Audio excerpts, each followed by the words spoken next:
Assalamualaikum warahmatullahi wabarakatuh.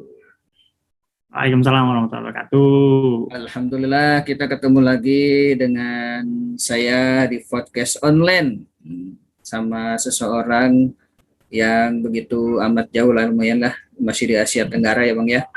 Iya, Ketemu lagi dengan saya di Ramdan Meka Channel. Oke teman-teman, untuk kali ini pokoknya saya akan ngobrol-ngobrol santai kembali. Sebelum kita masuk ke topik pembicaraan nih Bang, saya mau menyapa dulu rekan-rekan subscriber saya dan subscriber Abang. Mudah-mudahan mereka ada dalam lindungan Allah Subhanahu wa taala dan selalu amin. disehatkan semuanya. Oke, jangan lupa juga ya ditekan tombolnya apa Bang? Di subscribe, Subscribe, like, and share. Jangan lupa juga tinggalkan komen Anda. Apabila yang perlu ditanya, silakan tanya ya. Ketik bebas. Nah, gitu. Karena tekan subscribe dan tekan lonceng itu nggak mahal ya Bang ya, gratis Bang. Wah, gratis. Gratis banget. Jadi supaya nanti kalian semua teman-teman bisa tahu dengan notifikasi video ya saya yang terbaru, dan jangan lupa juga mampir di channelnya Bang Deddy Fikriansa. Itu ya Bang ya, nama channelnya Bang ya. Deddy Fikriansa channel Nandes kan Nandes yo. Mantap. Kalau malam berarti bahasa Jepang itu silakan perkenalkan dulu ya. Saya dulu Ramdan Meka Channel. Saya YouTuber asal dari Garut Bang. Dari Garut di Jawa Barat. Ya, mungkin Abang tahu dengan khasnya dodol Garut nih. Kalau ke Garut itu ada warnanya itu. Dodol Garut ya. Ya, domba Garut. Nah, Oke, langsung saja perkenalkan, nama saya Deddy Fikriansa, biasa dipanggil Deddy ya. Oke. Berarti saya panggilnya apa nih Bang? Om, Abang, atau Mas, atau apa nih? Bebas. Bebas mau ya. Panggil saya Abang aja lah biar enak. Sugiono. Atau Deddy Komposer ya. Enggak. Kalau Deddy Komposer kan close of the door. Kalau saya apa? Iya. Kalau saya nggak tahu nih, open the door pokoknya open dodol. Open dodol ya. Ya, lanjut. Saya kelahiran Lubuk Linggau, Sumatera Selatan ya. Mungkin belum banyak yang kenal ya. Palembang lah mungkin dikenal ya. PMP ya. Kalau Palembang itu dikenalnya sama PMP ya, Bu. PMP. Saya kemarin sempat ke Palembang juga. Lulusan di Poltekkes Kemenkes dulu di Palembang. Sekarang bekerja di Jepang, Osaka, dan stay di sini. Di Osaka, oke. Ya. Terus berarti Abang sekarang di sana tuh sebagai apa? Kan mungkin dari teman-teman saya belum ada yang tahu bahwa profesi Bang Deddy itu apa sih gitu kan? Apa sama kayak saya gitu? Saya di sini ya dulu berangkatnya di program MBA tahun 2015 ke sini menjadi ya ini yang lulusan perawat diberangkatkan ke Jepang untuk ditempatkan di rumah sakit, pusat rehabilitasi serta panti lansia ya. Nah, kebetulan saya di pusat panti lansia. Dulu saya kerja di bagian ini pelaksana, cuman sekarang saya udah di ini ya karena udah jadi kepala ruangan, jadi nggak lagi ngatur di bawah ya. Udah jadi Bapak Koor ya sekarang ya, alhamdulillah. Alhamdulillah. Gitu. Berarti kira-kira Bang kalau misalkan itu kalau di Indonesia itu kayak di Pati Jompo mungkin ya kalau untuk perawat lansia ya. Beda kalau di kita lah ya. Panti lansia kebanyakan di Indonesia itu biasanya dibiayai oleh dinas sosial, hibah masyarakat, bantuan masyarakat, sehingga untuk proses atau mendirikan suatu fasilitasnya tidak sempurna, seperti halnya tempat tidur, dalam MCK-nya, makannya, semuanya tidak bisa terpenuhi secara maksimal. Berbeda halnya dengan di sini, itu seperti apa ya? Emang udah dijalankan oleh pemerintah. Ketika kita berumur 40 tahun, kita diwajibkan membayar asuransi gitu untuk nanti kita masuk ke fasilitas lansia gitu. Nah, jadi ya tahu sendiri kalau fasilitas yang berbayar ya fasilitasnya ya harus yang lebih wah lagi, seperti halnya ya jadi harus disesuaikan lah berarti ya Bang ya untuk sesuai pembayarannya.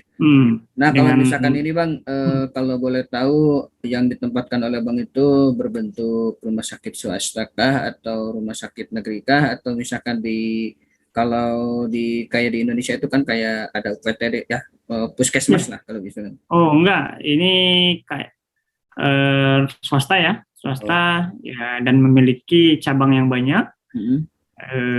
dengan jumlah pasien setiap gedungnya 120 pasien, Masya Allah. dengan jumlah klien atau lansianya sekitar 120, dengan staf 50, dan tinggi bangunan sampai 7 sampai 6 lantai ya. Seperti itu. Nah, kalau boleh tahu nih, kan Abang itu di sana berarti udah lumayan cukup lama lah ya, Bang. Ada 4 tahun atau 5 tahun atau 10 tahun, Bang? 6 tahun. Oke, berarti 6 6 tahun. tahun ya. Alhamdulillah. Berarti Iya. kalau 6 tahun kira saran 2015-an ya, 2015 16 Ya, 2015 ya. Oke, 2015. Nah, berarti kalau boleh tahu, Abang berarti udah pintar dong bahasa Jepangnya. Boleh diajarin dong saya, Bang. Nggak bisa bro, aduh gimana nih? Saya pakai bahasa Ngobrol, Indonesia di sini. misalkan kalau misalkan lagi ngapain apa sih, Kak? Saya sih dulu sempet nih, Bang, nih. Cerita sedikit ya, Bang ya. Maaf saya potong.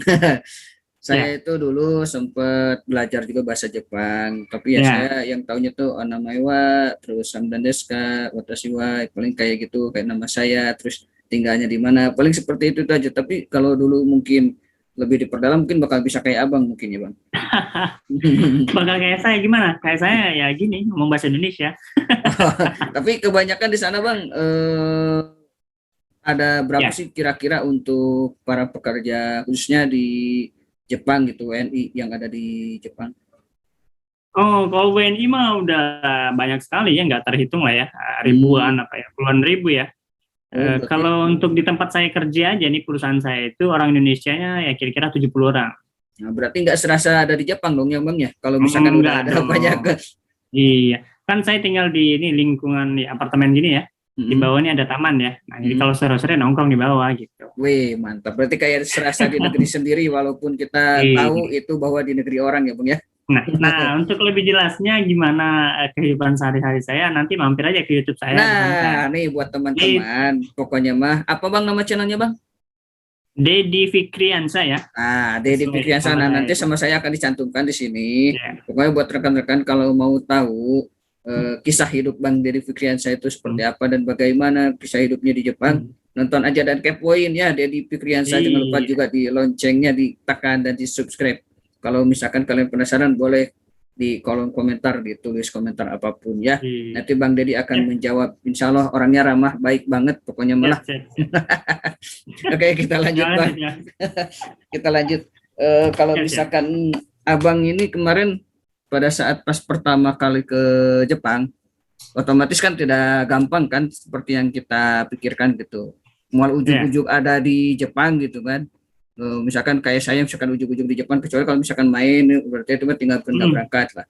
Nah, kalau Abang pasti ada seleksi-seleksi enggak, atau misalkan memang dapat beasiswa gitu dari waktu kuliah? Kalau saya dulu ya, saya ini dingin banget di sini nih.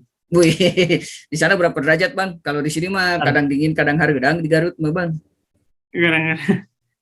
Kayaknya hari ini 5 sampai 7 derajat ya. Masya Allah, berarti dingin banget, cool itu. Cool pokoknya. Iya.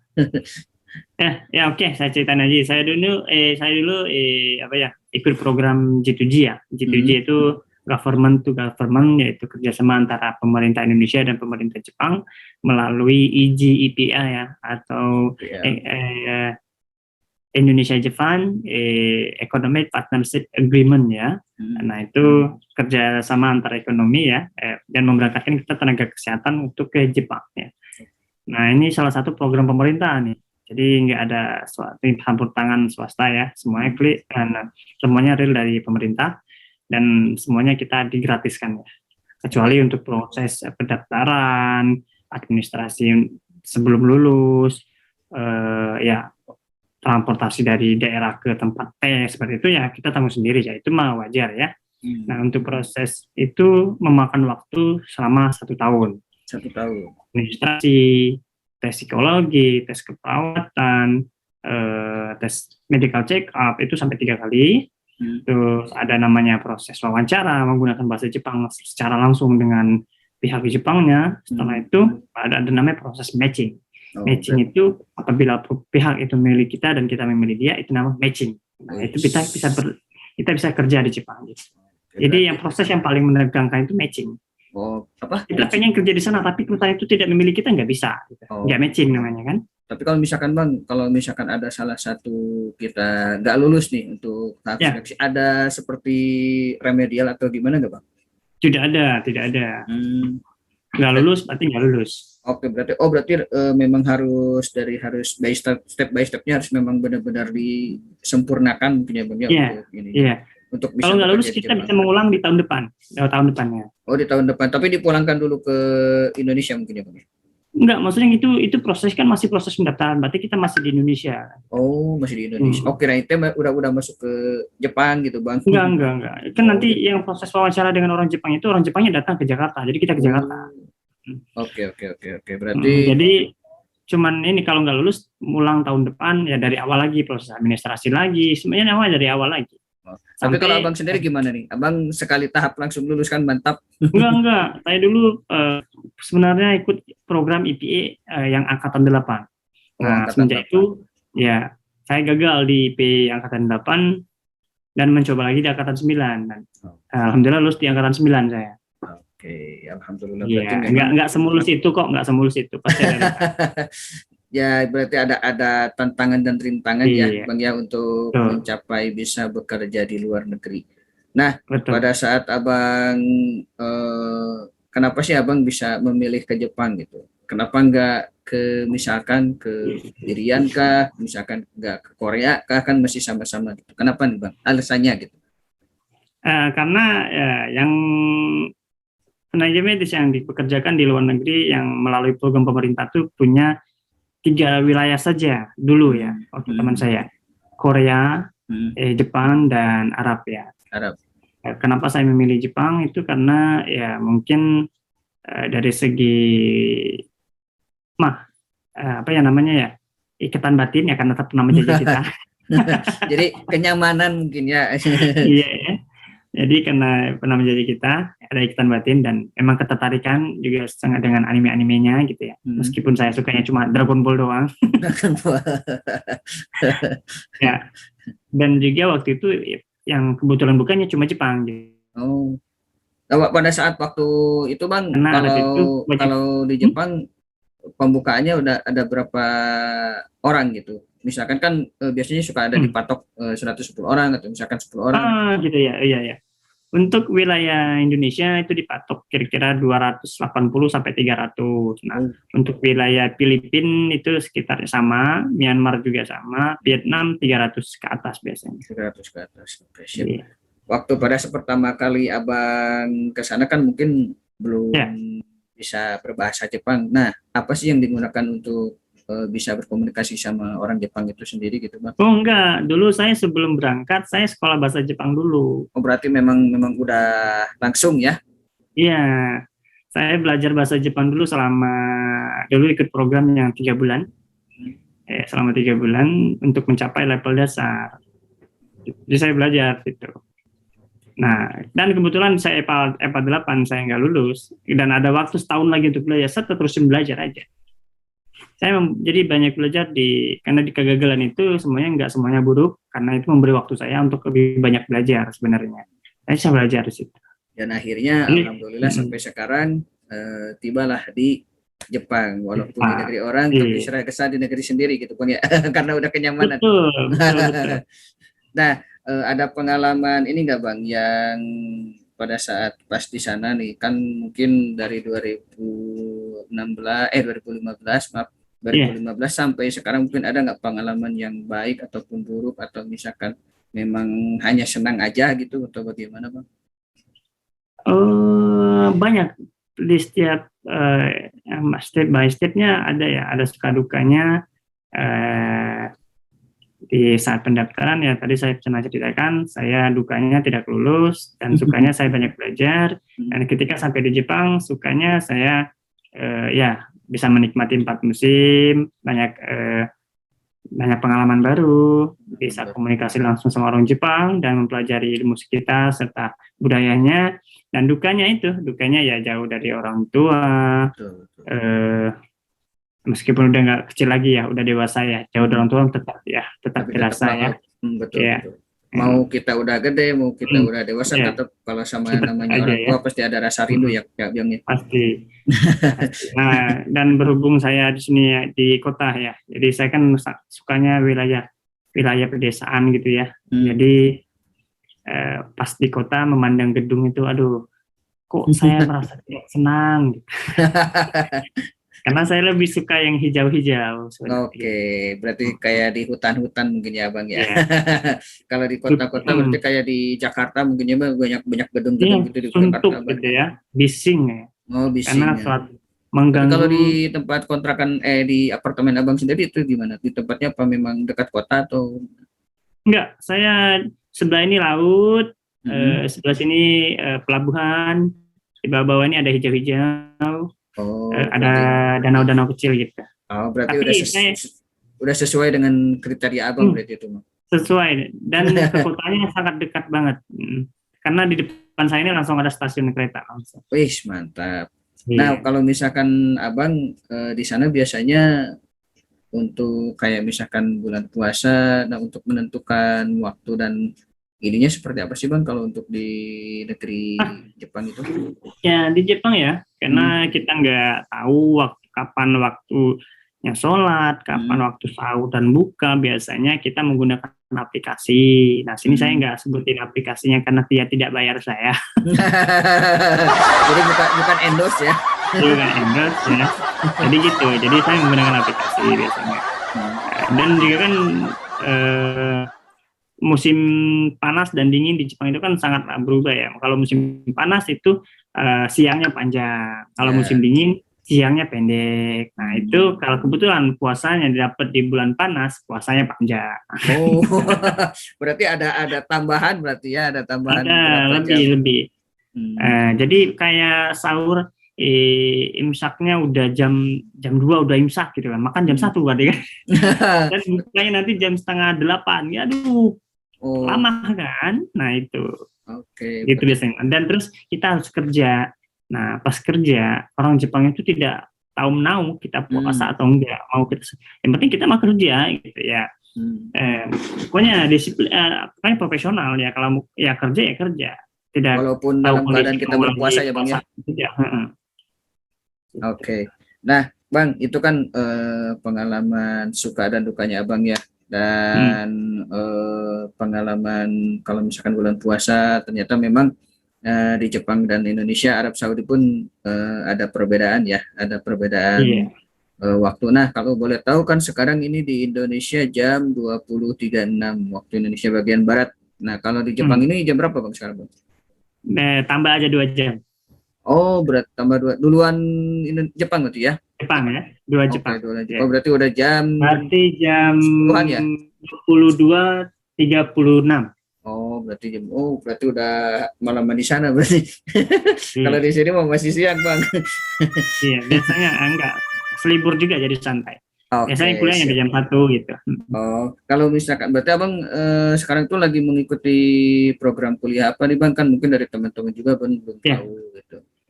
Oh, saya kuliah online ya, lintas jalur. Nah, ini tuh untuk orang-orang yang untuk perawat yang bekerja di luar ya.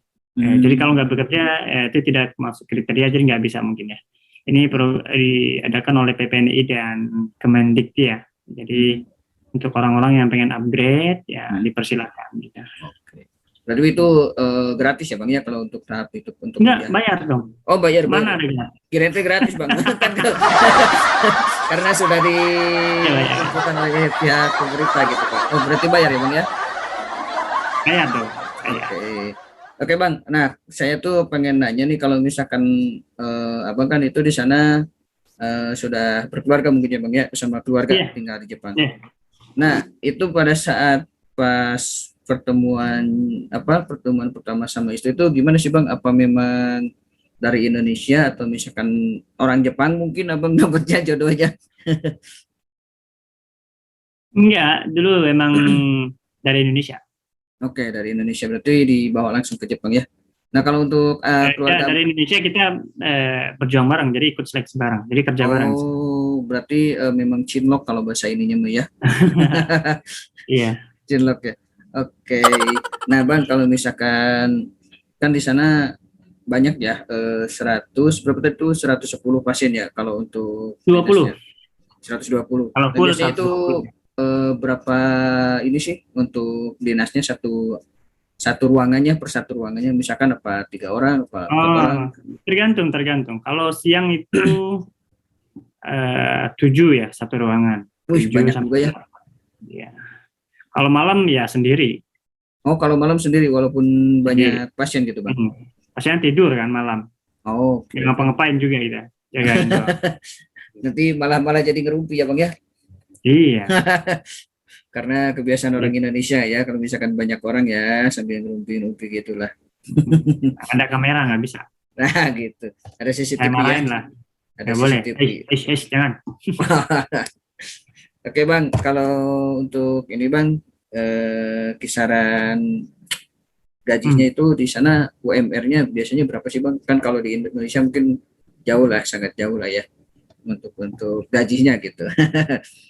Perbedaan antara gaji Indonesia dan gaji di Jepang gitu. Wah, jauh. Nggak bisa dibedain. Karena kita berbeda mata uang. Kecuali kita mata uang Jepang dan mata uang Indonesia sama. Dan kita bisa menilai mana yang tinggi, mana yang ini. Jadi nggak bisa kita bandingin karena kita berbeda jumlah nilai tukar ya. Ya, menurut saya ya karena di sini nilai tukarnya besar, jadi pas nyampe Indonesia besar banget gitu. Jadi jauh banget lah ya. Nah, Bang, Jauh. kalau misalkan ini untuk misalkan teman-teman kita yang ada di Indonesia, khususnya untuk yang baru lulus kuliah mungkin, ataupun yang mau lagi mencari pekerjaan, kalau misalkan mau kerja di seperti Abang di Jepang itu bisa menghubungi siapa dan bagaimana sih, Bang? Boleh dijelasin?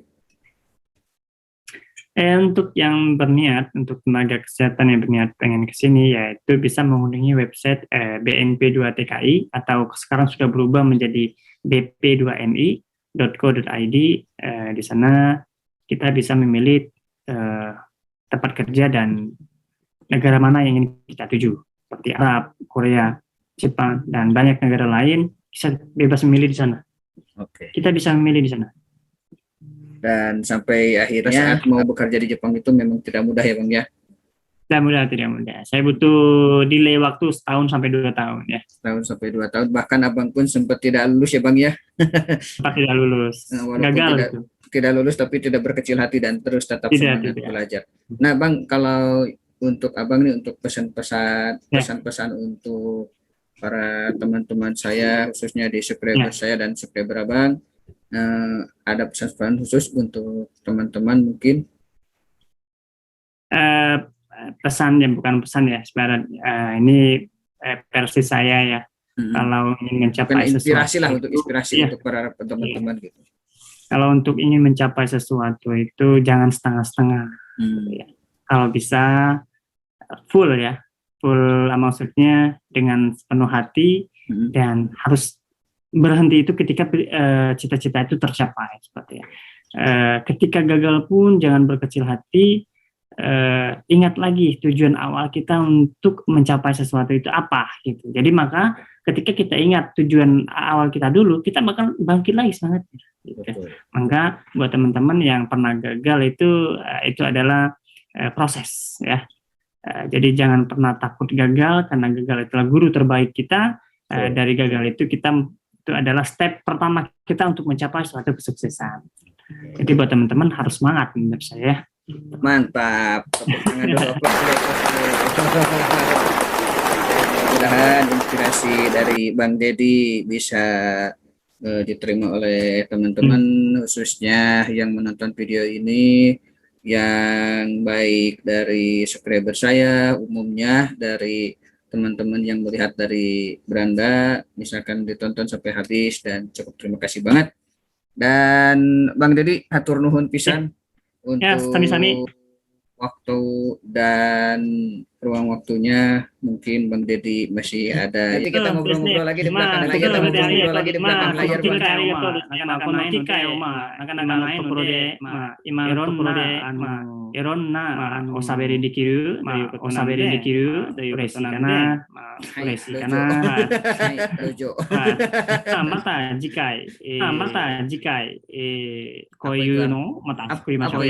Artinya apa itu? Di sini saya harus pakai translate. Di sini saya harus pakai translate di bawah ini nih. Ya, terima kasih atas kesempatan ini. Terima kasih atas kesempatan ini.